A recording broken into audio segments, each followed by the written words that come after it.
evening and welcome to the premiere episode of Skul Bilong. Skul Bilong is a joint MTV production with the Department of Education where we endeavor to communicate the department's plans, activities, initiatives and announcements to all. In this first segment, we introduce you to 3 of the Department of Education's priority activities for the years 2014 through to 2017. The great being saith, regard man as a mine rich in gems of inestimable value. Education can, alone, cause it to reveal its treasures and enable mankind to benefit therefrom.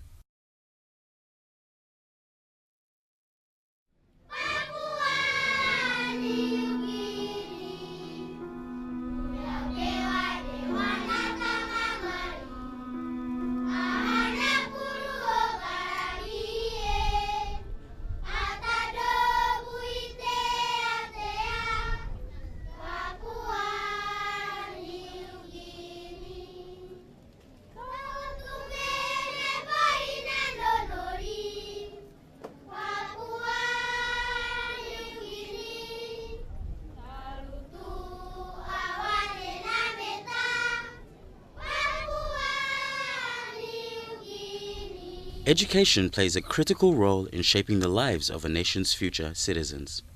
To play this role effectively, the intellectual, personal, social, and educational needs of young Papua New Guineans must be addressed. We, the leaders, resolve that the infrastructure sector continues to focus on nation-building infrastructure, again, particularly roads, bridges, airports, and seaports. We, the leaders, also acknowledge the challenges in the education sector and the challenges we face in educating our people, and hereby recommit ourselves. Keeping this in mind, the priority activities for the Department of Education for 2014 to 2017 focus on free tuition fee, competitive standards tailor-made curriculum, improved teacher training, technical and vocational education and training, compulsory education, schools of excellence. Although the education system in Papua New Guinea faces many challenges, it is heartening to know the kind of efforts that have been exerted at the national level to counter these challenges. In 2012, the O'Neill Dion government introduced free education policy, which helped improve access, equity, and retention at elementary, primary, and secondary levels of education. The introduction of free education has seen a massive rise in the number of enrollments in 2010. The statistics showed enrollment averages at 53%, and post the introduction of free education, that number has risen significantly, reaching the 78% mark this year. Education is one of the few success stories seen so far. Let me post you a figure to give you some sense of achievement in our discussions today.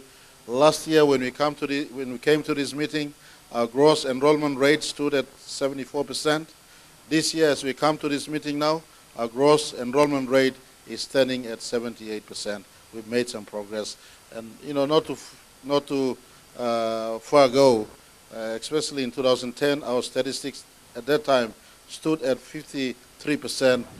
An example of this is the Kutubu High School, established in 1999. With 2 classes of 40 students each, the school grew over the years, and by early 2012, it accommodated 300 students. But with the introduction of free education in 2012, the number of students has increased by almost 50% to the 500 mark in 2013. Critics have, however, pointed out that the current school infrastructure cannot support the great influx of students coming into various schools around the country. The difficulties in introducing compulsory education, first, you must have enough space for kids to go to school. That's the problem. And even if you double the usage of a classroom 2 or 3 times a day, you must have enough teachers. And when you have enough teachers, you must have enough housing for them. So the process of compulsory education will take time. The Department of Education recognizes the problem and is trying to work together with the provincial governments, districts, and local level governments, as they are the operational arm which will incorporate the Department of Education's policies. With this in sight, the Department of Education has allocated 20% of DSIP, PSIP, and LLG SIP to be used towards school infrastructure. While the local level governments and districts will look after the elementary schools, it is the responsibility of the provincial governments to look after the primary and secondary schools infrastructure. So let me propose to every one of us here that may you use again 20% of this year's DSIP, PSIP, and LLG SIP for infrastructures in our school system. And I propose to you this way: LLGs and districts take care of our elementary schools. And I propose to you this way: that PSIP and DSIPs take care of the primary schools and the secondary schools and high schools. And I propose to you this way: that allow national government and provinces to partner in some of our technical schools and teacher college interventions that we want to make. At this juncture, let me thank the National Education Board and the Simbu Provincial Government for approving the establishment of the Teachers College in Chimbu Province. Is one of the achievements we had posted on board last year. Since taking office, the O'Neill-Dion government was concerned that the quality of English language and other key subjects in schools has dropped since the introduction of outcome-based education, and announced to do away with this curriculum. The Department of Education is now actively working together with its development partners to come up with a solid, standardized curriculum. This year is the last year. We will completely exceed OBE, and next year we will have a standard-based education model that we will bring into our nation. So let me take time to announce also in this meeting that exceed of OBE will be fully done this year, and next year our new tailor-made curriculum that is relevant for PNG will be brought on board and will be used. It's basically standard-based education on the standard that we expect as a government. The commitment to develop a national curriculum reflects a willingness to work together across geographical boundaries to provide world-class education for all young Papua New Guineans. Working nationally makes it possible to harness collective expertise and effort in pursuit of this common goal. It also offers the potential of economies of scale and a substantial reduction in the duplication of time and effort and resources. This new curriculum is presented as a continuum that makes clear to teachers what is to be taught across the years of schooling. It makes clear to students what they should learn and the quality of learning expected of them as they progress through the school. The curriculum aims at helping prepare all young Papua New Guineans to become competent members of the community. It builds firm and meaningful foundation skills, as well as providing the basis for developing expertise for the increasing number of students who move on to specialized advanced studies in academic disciplines, professions, and technical trades. On the subject of curriculum, it is important to note outcome-based education will be phased out this year in 2014. The new curriculum will commence only in 2015 when the Department of Education makes an official announcement. Among the key priority areas for the Department of Education is the commitment to creating new professional standards, a framework to guide professional learning for teachers and school leaders so the national consistency can be achieved. For teacher training for 2014, we've gone now to 3 years. Now, in teacher training, in terms of the way the children learn better in school, it's dependent upon the teacher. Teacher is the main central business person in terms of when it comes to educating a child.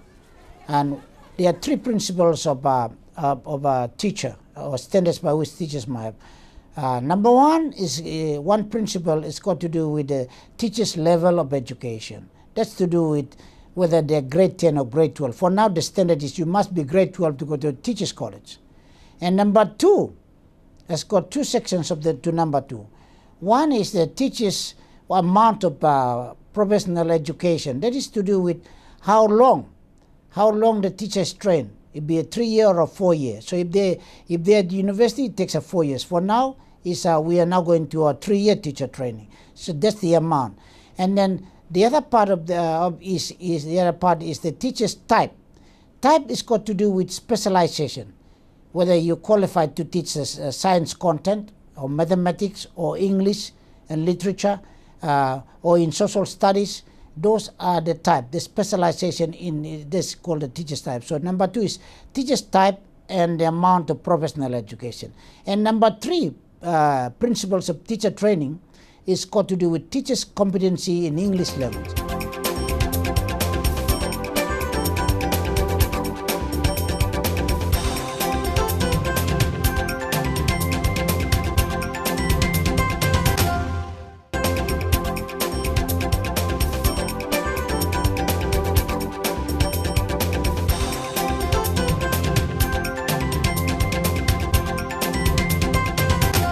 Thank you for staying with us.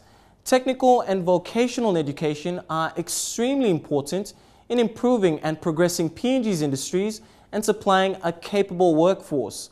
In this segment, we look at the Department of Education's plans towards the next priority areas, which include vocational training, compulsory education, and schools of excellence.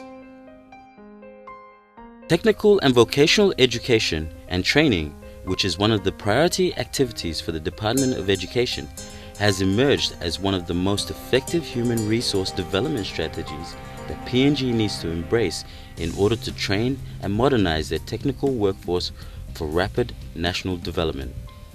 We asked Dr. Tapo about this important priority, and this is what he had to say. It's a component of providing another opportunity, and mainly in the corporate plan of the department, vocational education, we are asking for every ward or every district must have at least have a vocational center.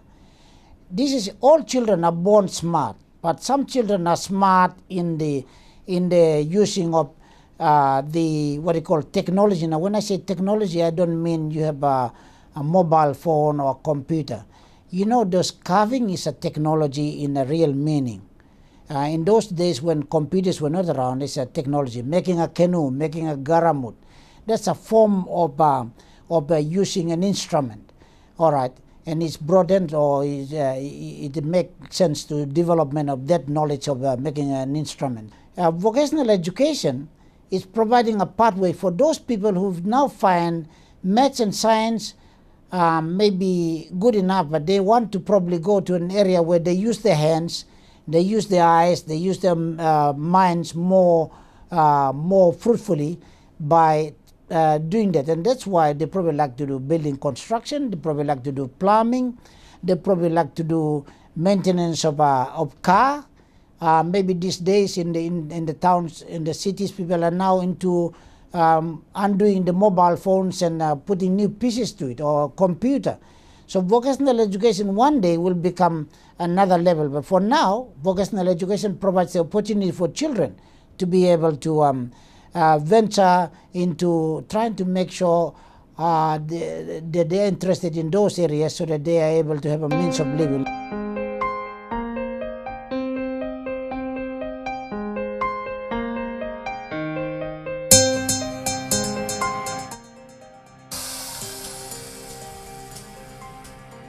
I think in technical and vocational education, there's a lot of initiatives happening, particularly in the technical education. We're now rolling out alongside technical education the community college, and also trying to make sure we encourage that vocational education and technical education in the provinces can be run by the provincial governments, and doesn't necessarily have to be run by the national government.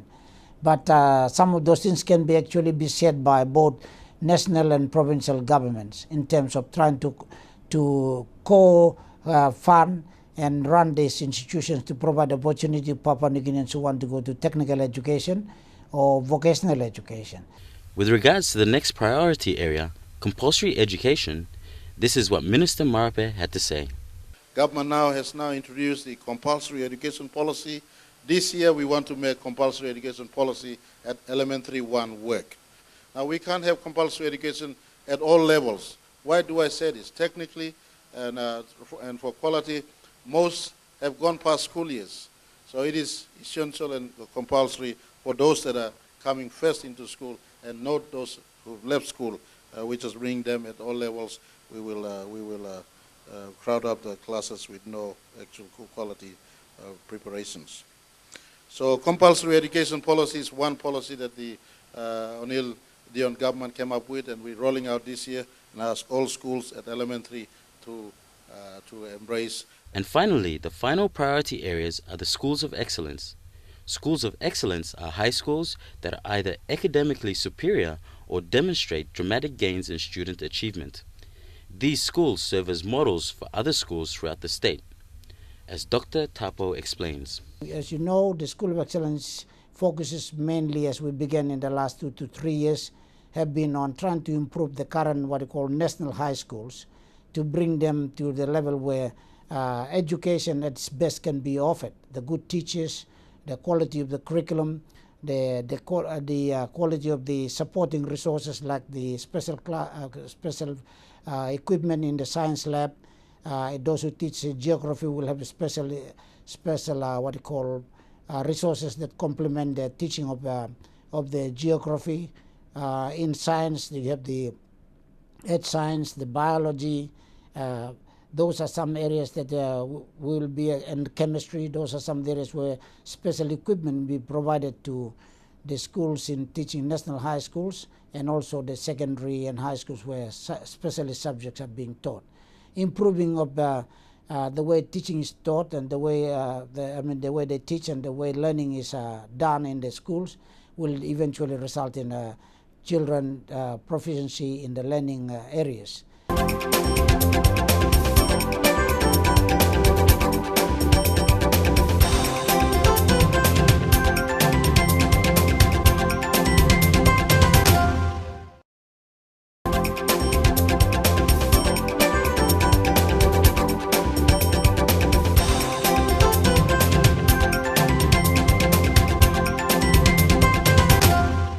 Welcome back to School Bilong You.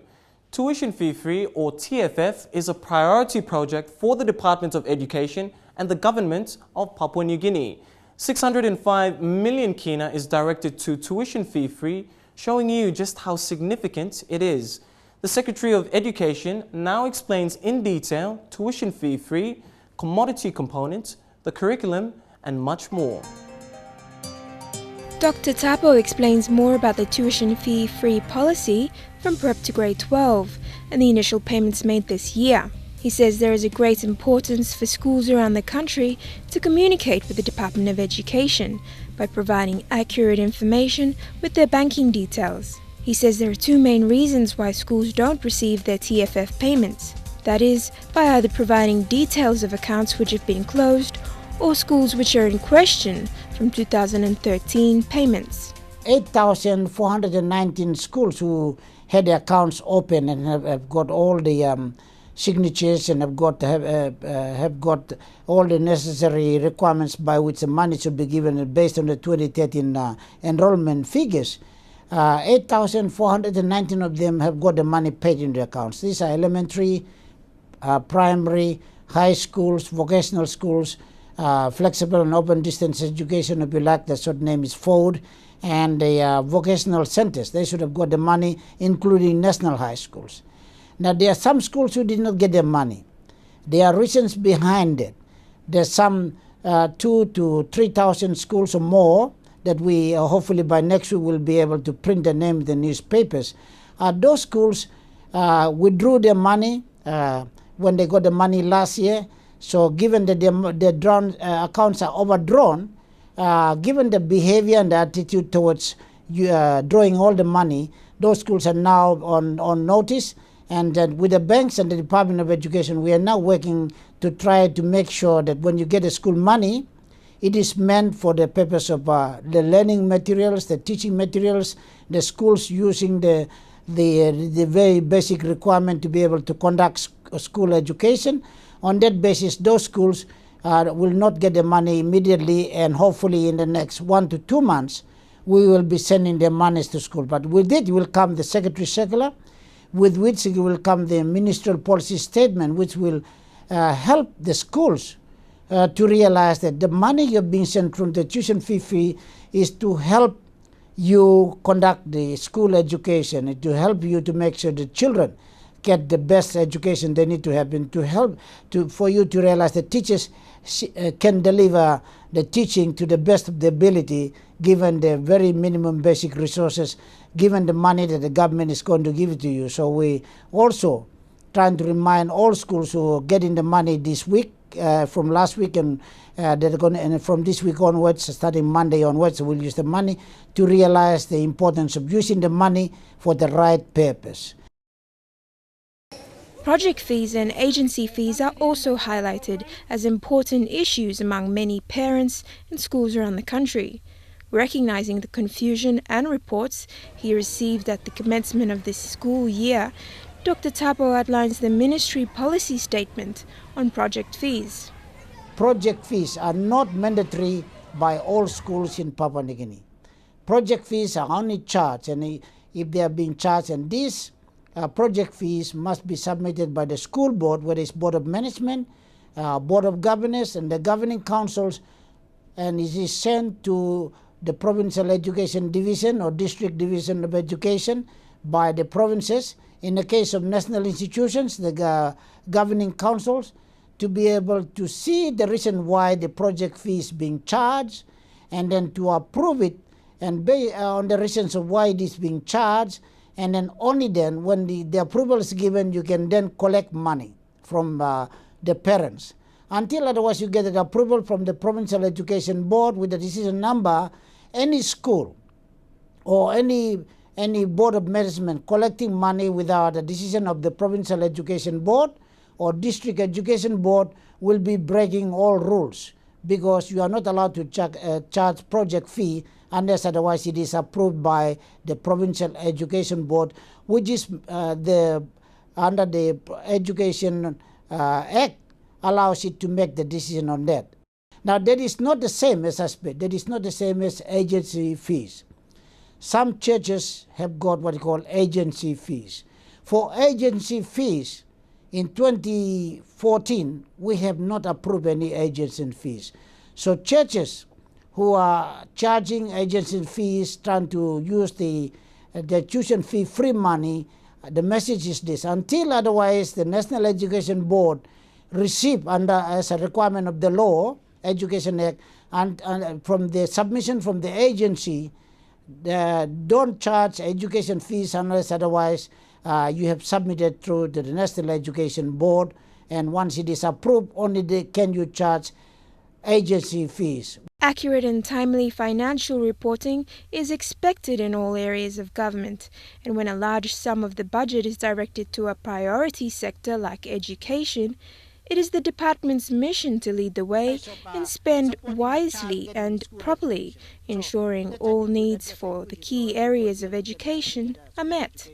It's this reason why Dr. Tapo supports Minister Marape's directive to ensure honest financial accountability.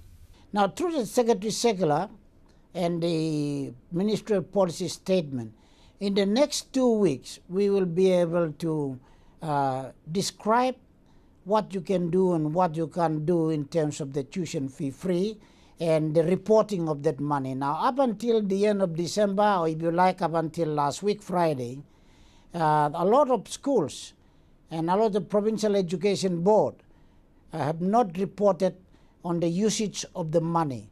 The department has outsourced a number of work to auditors to be able to get a sampling of what the schools are using their TFF money on. From 2013, we have a fair idea already, and hopefully by April, we'll have more better ideas and about schools using the money that is sent to them from the tuition fee free. And then only then we will be able to strengthen and put into place standards by which schools, Board of Management, and the Provincial Education Division of Education to be able to meet the government requirement to spend the money where it's supposed to be used wisely. Now, to do it, we are putting a lot of measures into place. We will be conducting training so that to make sure that schools know how, in terms of money management, when you get the money, how do you go about using the money? So the issues on about bookkeeping, the issues about cash and check vouchers when it comes to you using public money, and TFF is public money, to be able to keep receipts, to be able to forecast or plan your money, how much money you're going to spend on the what they call maintenance of teacher's house, how much money you're going to use on the maintenance of the classroom, buying bag of cement or replacing something, louvers or something like that, or paying your water bills, or paying your security fee wages for those who have security and water, particularly for urban schools. That is going to be given to you in 2014. We're going to closely monitor and get the schools to report on the money. Now, on the other matter on information on schools in terms of the code, the number of teachers, the location where you are. When I say the code is where you are, located in Papua New Guinea, in the remote or the very remote or the urban, the number of children that go to school. We conduct what we call the school census form. In most times, it's twice a year.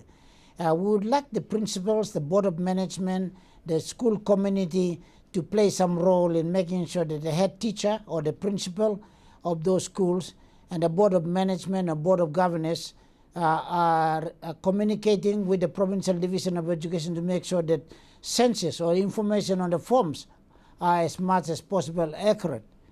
Up until last Friday, the report that I'm getting from some of the provinces is that some schools are inflating the enrollment figures. When you compare the school enrollment school roll call per class against the census enrollment figures.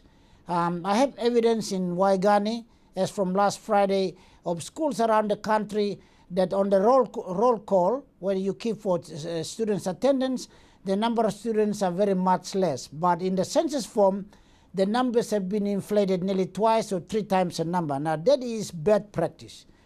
There are some schools that are closed. We have got records to say that in some provinces, schools are definitely closed, and they don't have the teachers there, but they still got money. And that is also a not honest thing to do because schools are supposed to be getting the money.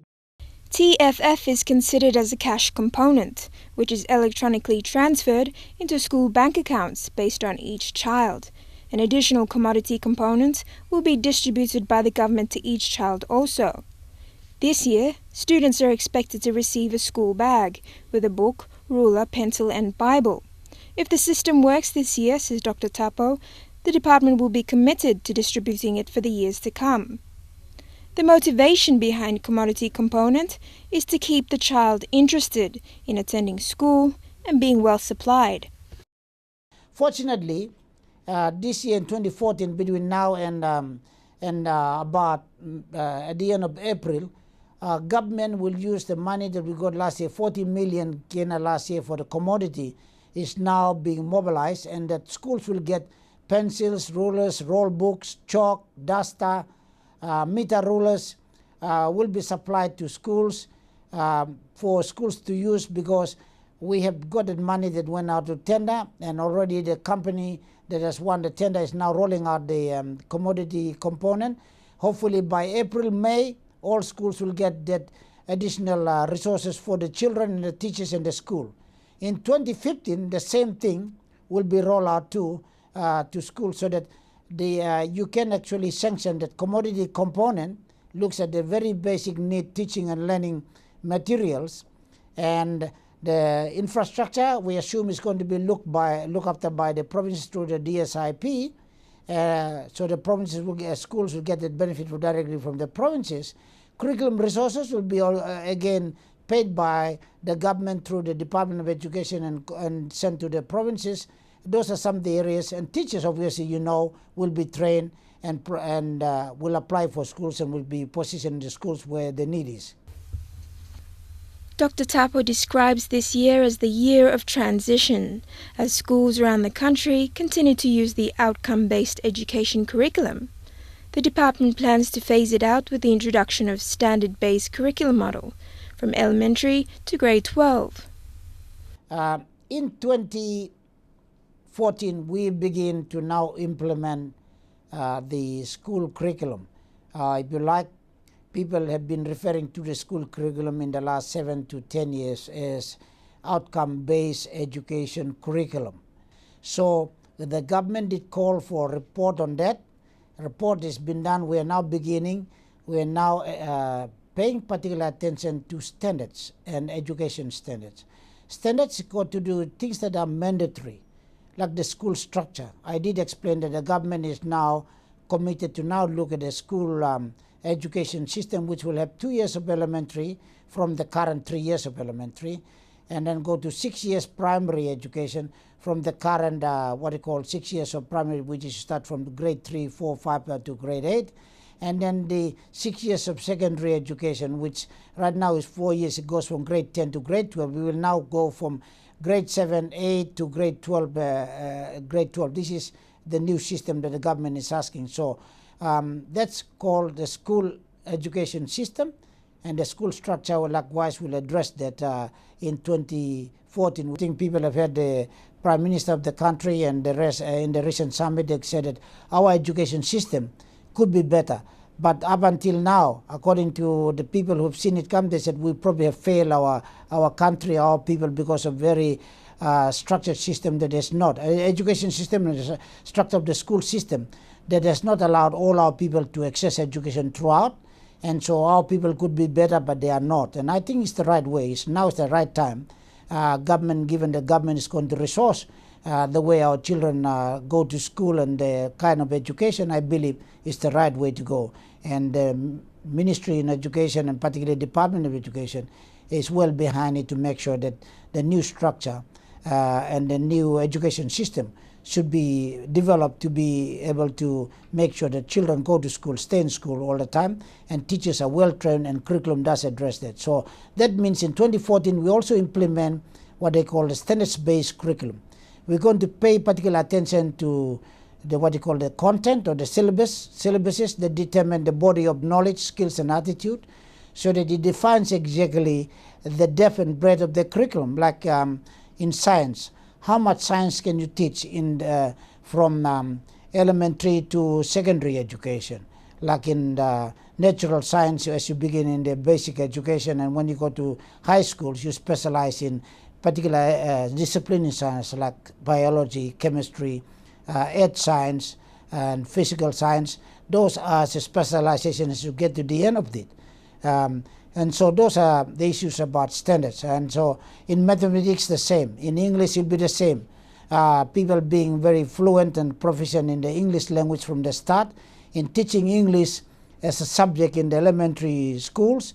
And as you go through the primary school system, you become better by being proficient in speaking English, writing English, and that will then make you become competent in English language. And then when you go to grade 12, you are competent to be able to go to tertiary and university education. Mathematics, so likewise. The depth and breadth of the way mathematics is done at the moment could be better. So in 2015, the government is calling for us to now pay attention. So 2014, we begin by addressing the depth and breadth of the mathematics. The same as in social science. The same as in agriculture. We also like to provide different curriculum in terms of the provincial level, where you pay attention to the lives of the people, like in people who grow oil palm, the people who grow coffee, the fishing industry, the forestry. Those can be part of the school curriculum. The people in terms of our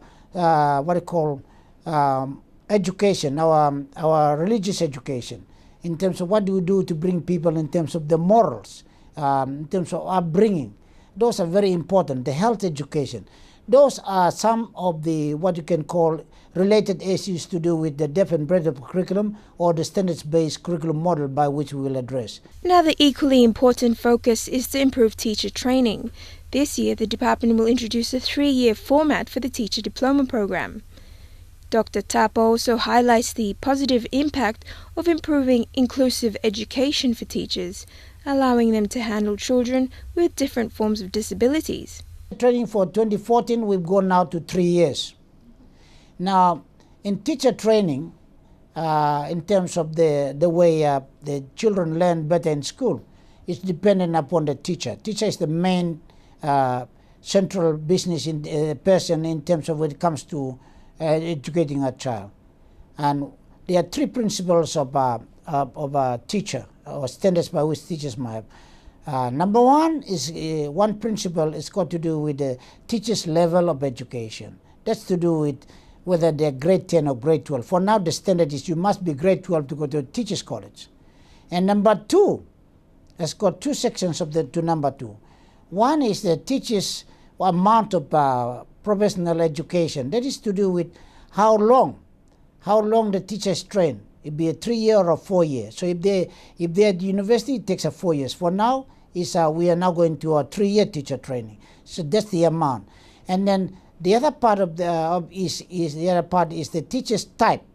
Type is got to do with specialization, whether you're qualified to teach science content or mathematics or English and literature or in social studies. Those are the type, the specialization in this called the teacher's type. So number two is teacher's type and the amount of professional education. And number three, principles of teacher training is got to do with teachers' competency in English language.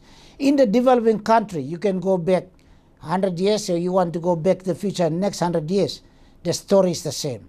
Teachers' amount of education, this is leaving grade 12, teachers' type and the amount of professional education, the specialization and how long you are trained as a teacher, and teachers' competency in English language.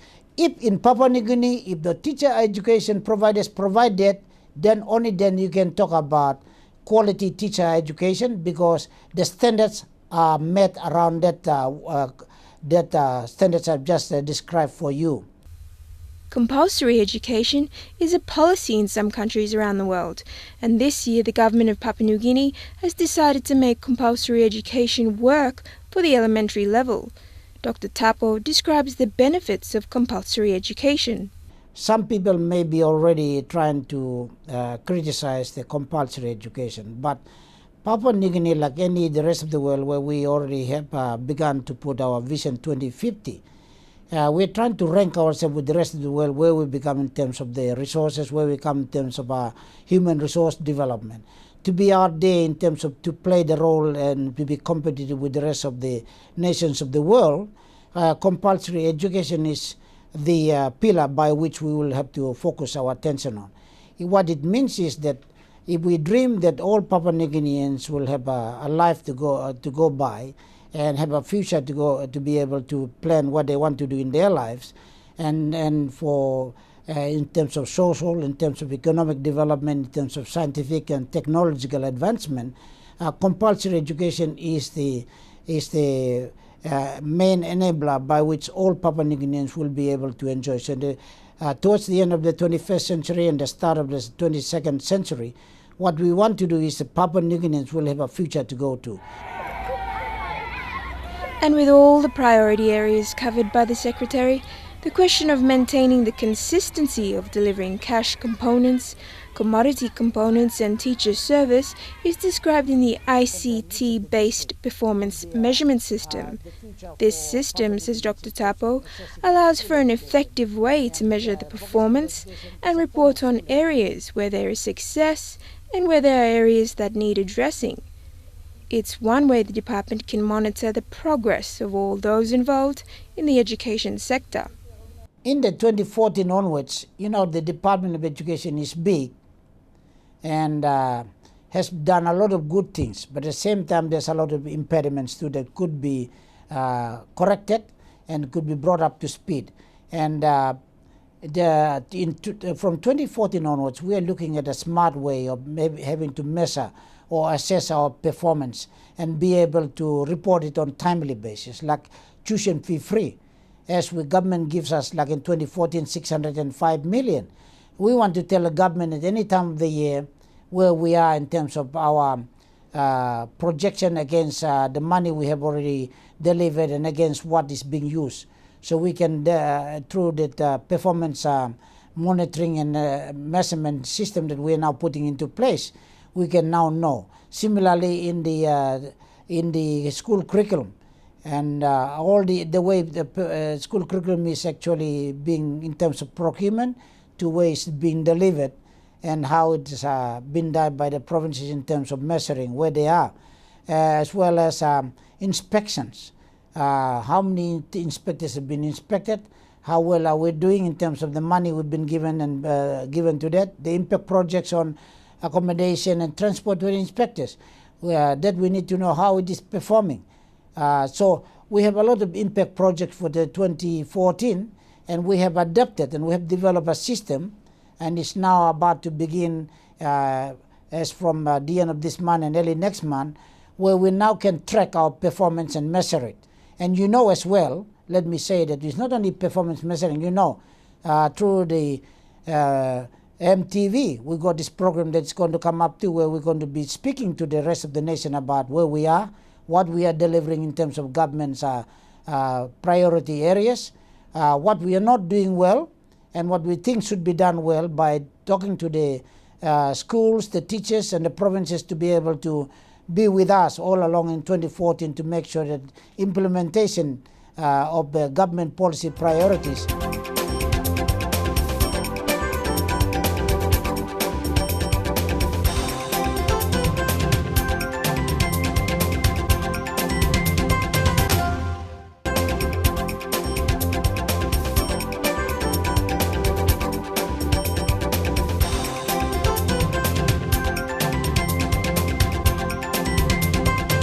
You're with School Bilong You. We now show you the latest news in education. One of the encouraging news you will notice is the partnership between the National Education Department, MTV and Media New Guinea Limited by providing 400 new television decoders which will see improved quality in broadcast services to classrooms around the country. And later, Dr. Tapo brings you announcements and a special message. Over the past 2 decades, the standard of education in the Northern Province has dropped. The output from secondary schools in the province into tertiary institutions has been at an all-time low.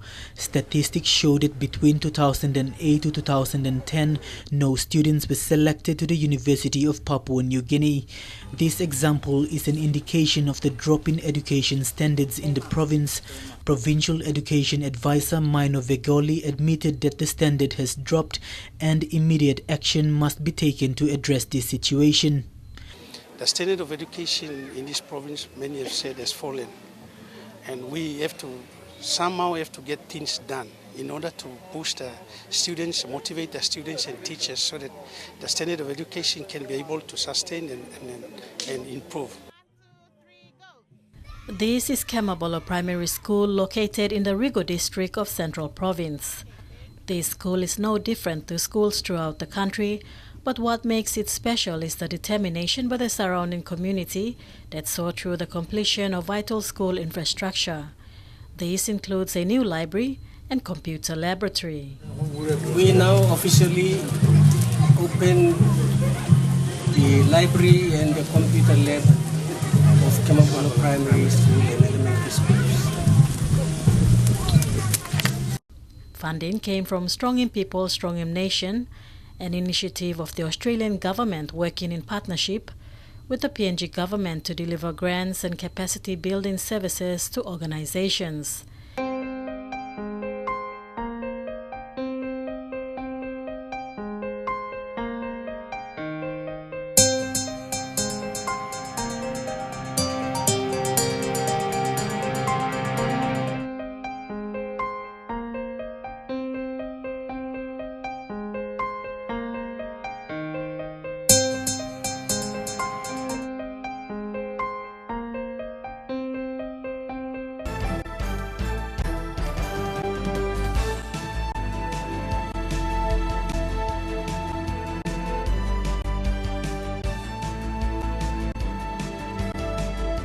MTV has been broadcasting the National Education Department's Equi TV program under an MOU since 2002.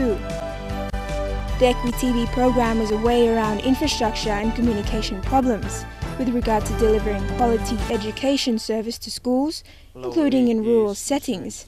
MTV, as part of its corporate and social responsibility, has partnered with the Education Department to develop this further through the provision of 400 new decoders. The new decoders will see guaranteed universal access via satellite and ensuring better broadcast quality. The new decoders are to be connected to existing infrastructure for the EquiTV program in schools. All 400 decoders are being provided by MTV, free of charge, to cater for a change in broadcast quality. The Department of Education will ensure delivery of 200 decoders to replace existing decoder units, while the other 200 will be available for any additional schools the department plans to include in the EquiTV project.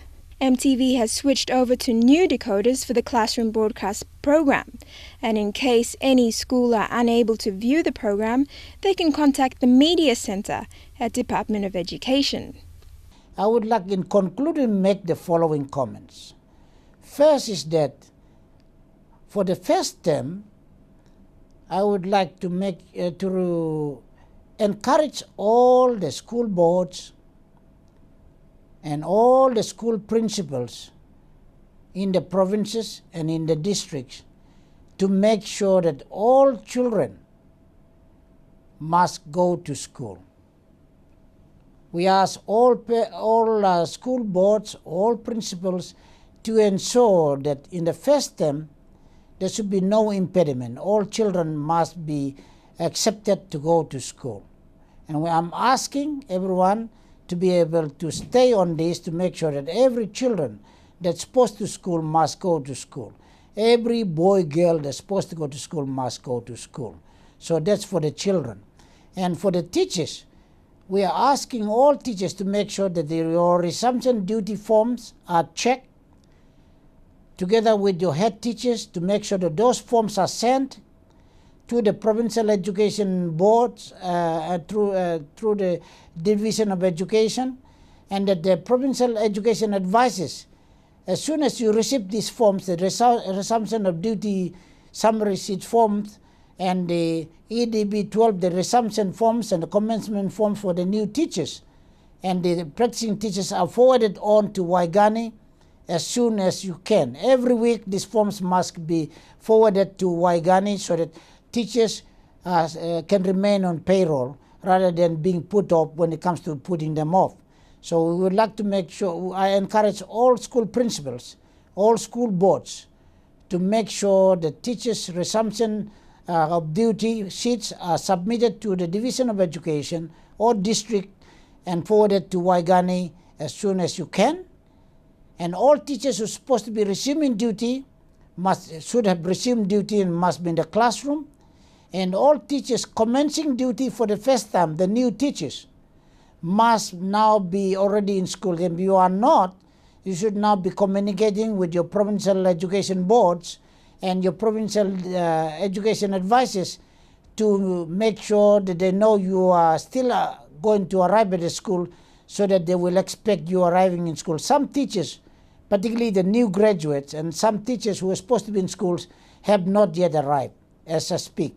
As from last Friday, some teachers are still continuing to arrive. So as soon as you arrive in school, check that you have resumed duty for those all teachers who were teaching last year and now are beginning teaching this year again. And those new teachers, you fill in the commencement of your duty and submit in your forms as soon as possible. And so you must be in duty for the term one. You have 4 terms in a year. This year is about 40 weeks of teaching. We also at least 2 weeks of in service in the school calendar. Pay attention to the school calendar and make sure that when there is in service, you must be able to take time to be able to upskill yourself in the in-service program.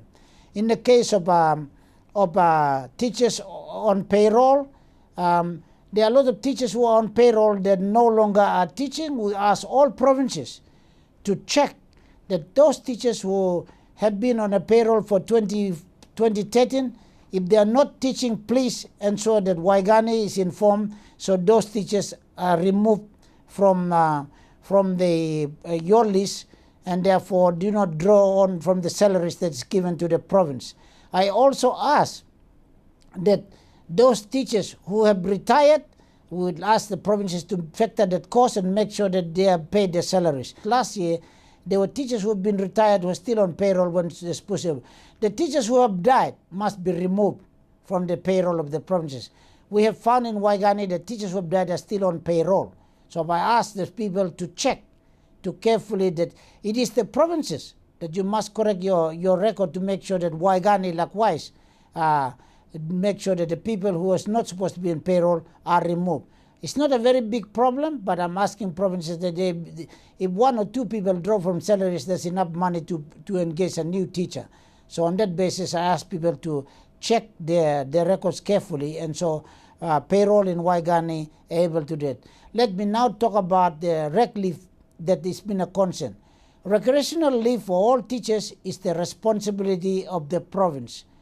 Department of Education is only responsible for making sure the ILPOC is processed. In most cases, people blame Department of Education, Waigani. The real fact of the matter is that the budget for salaries and the budget for every teacher's administration and management actually is done by the provinces. All the provinces factor that budget, and if there's any shortfall in your budget, around mid-year you need to write through your provincial administrator after all the provinces public service have found out with their shortfall. They forward it to the Treasury to Finance, and then therefore if there's any shortfall in your province, in the case of teachers, leave fares and salaries can be only accommodated by the province and by the Treasury and by the Finance Department thereafter. The Department of Education and the Secretary for Education is not directly responsible to find money for your rec leave and to find money for your shortfall in your salary, because that's given when the budget is announced directly to the province, and it's not given to the Department of Education what you call salary. So I would like to encourage provinces and the teachers and to let them know there have been some confusion about the Secretary for Education or the Department of Education is responsible for your leave fares and your salaries. No, the matter is actually a provincial education board under the leadership of the provincial education advisor. This is submitted to the provincial executive council through the administrator and the provincial advisor, through the Treasury and through the finance, and back again to the province in terms of shortfall in rec leave and shortfall in salary. I hope that 2014 this area is addressed by the provincial education advisors, and the teachers now should know from this message, and through the circular that I'm about to send in the next 2 weeks. On a higher note, believe that education and in terms of information or communication and communicating issues to do with education, all the challenges and the future of education. In the Department of Education, we have now begun a program, and I'm very happy to also let the schools, the children, and the school community and the country as a whole that we now have a special program on Skul Bilong You. And it will be every month we will be able to come to you for 1 hour, and it will address all the issues surrounding education, the challenges surrounding education. We will debate education. We will tell you how good, how bad the things are through the Skul Bilong You. So all issues surrounding education that the public, the school community, the provinces, the children, the teachers, the school boards, if there's anything at all to do with education, we will get the Prime Minister, we will get the Minister for Education, we get all the other ministers that is got to do with how education can be able to provide a future for everyone as a human resource. And through this program, we will be able to reach you every other month on how best education in this country can be delivered, how best education can be corrected if we need to be in terms of the debate on education, and how best the education for the future can be able to be delivered to Papua New Guineans. So on this note, I want to encourage the public, the business community, the people involved in education to be able to forward your feedback to the Secretary for Education, to the school boards, to the Minister for Education, to the Secretary for Education, to the provincial education boards, to forward all your comments, your feedback to the Department of Education. Even you can forward this to the MTV program so that we can reach you in terms of the future for education. And for those wanting to be able to use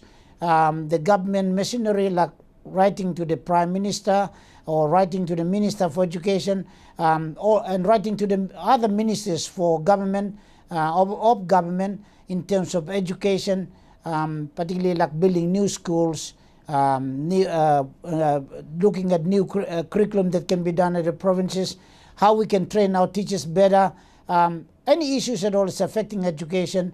As from the 1st of March, we will reach you on this program. It is the program for the future, and I'm encouraging the public to be able to join me in making sure that you know what's happening in Papua New Guinea and how best education in Papua New Guinea can deliver for the Papua New Guinean population for the near future. And that concludes this premiere edition of Skul Bilong You. To find out more information on how you can be included on this program, please contact us via the contact details showing on your screen. That is skulbilongyou@mtv.com.pg. You can also contact the Department of Education with the title Skul Bilong You, and we encourage all schools around the country to participate. If your friends or family have missed this episode, you can view it online at these web links. And until the next time, take care.